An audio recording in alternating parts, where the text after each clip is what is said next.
Mesdames et messieurs, bonjour et bienvenue sur notre plateau d'échange de savoir scientifique. Nous sommes à Irgib Africa Université où se déroule un workshop international basé sur le thème Abondance ethno-médicinale de l'Afrique de l'Ouest, compréhension et conservation de la valeur des médecines naturelles traditionnelles régionales. Nous sommes avec le docteur Merlin Wilcox. Bonjour docteur. Bonjour. Veuillez vous présenter s'il vous plaît. Oui, je suis Merlin Wilcox, je suis médecin et chercheur à l'université de Southampton en Angleterre. D'accord. Il faut notifier que ce workshop regroupe 30 participants de différents pays de l'Afrique et d'Europe. Nous sommes avec M. Barnet. Tout à l'heure, vous avez débattu sur un thème relatif aux médicaments traditionnels améliorés pour la prévention, le traitement du malaria au Mali.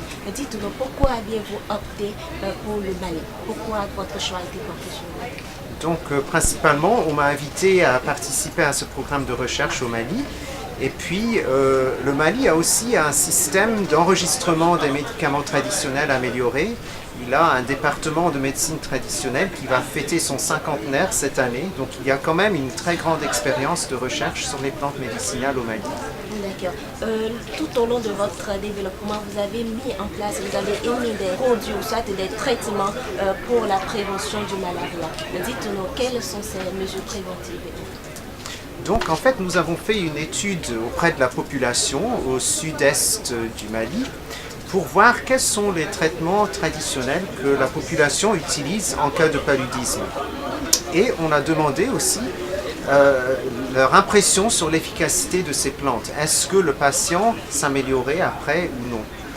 Et grâce à cette enquête, on a réussi à cibler une plante qui s'appelle l'Argemone mexicana pour des études approfondies. Et nous avons fait des études cliniques, donc un suivi des patients avec paludisme, pour voir est-ce que vraiment c'est efficace pour le traitement du paludisme. Et ce qu'on a découvert, c'est que pour les personnes âgées de plus de 5 ans, c'était vraiment presque aussi efficace qu'un médicament moderne en ce qui concerne la fièvre, les symptômes. C'était un peu moins efficace au niveau de la clairance parasitaire, mais dans un cas, dans un endroit où on se retrouve infecté très souvent piqué par les moustiques, de toute façon, la plupart de la population a quelques parasites dans le sang la plupart de l'année. Donc, de prendre une tisane médicinale comme l'Argemone, ça pourrait être un traitement alternatif pour le palu. Maintenant, pour les enfants de moins de 5 ans, c'est quand même mieux de prendre les médicaments modernes, surtout les combinaisons thérapeutiques à base d'artémisinine, comme le Coartem. Mais si vraiment elles ne sont pas disponibles, en cas d'urgence, on pourrait aussi donner cette tisane en attendant d'aller retrouver le médicament moderne.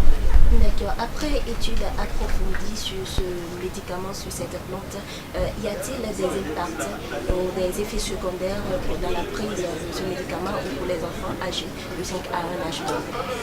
Donc il y a très peu d'effets secondaires. On a remarqué quelques cas de toux ou de diarrhée après avoir pris le médicament, mais en fait il y avait moins d'effets secondaires que dans le groupe qui avait pris le médicament moderne. Et comment la population malienne répond-elle à cette plante, à ce traitement?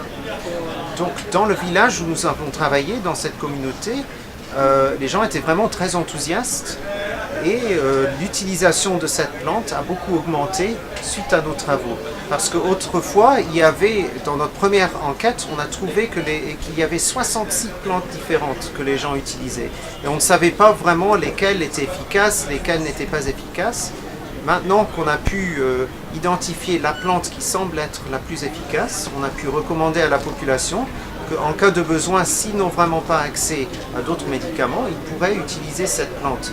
Et du coup, l'utilisation de cette plante-là a augmenté. Ok, et avez-vous un appel à lancer à la population pour d'autres mesures préventives en cas de maladie, malaria plus précisément? Oui, bien sûr. Il y a les recommandations générales d'utiliser par exemple les moustiquaires imprégnés pour empêcher le paludisme. On connaît aussi qu'il y a des huiles essentielles comme l'huile de citronnelle qui est efficace comme répulsif contre les moustiques. On peut s'en mettre un peu sur la peau pour empêcher les piqûres de moustiques.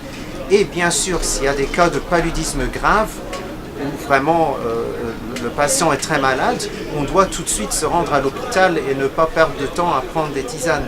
Les tisanes, c'est simplement pour les maladies simples, cas de petite fièvre, où il n'y a vraiment pas de signe de maladie grave.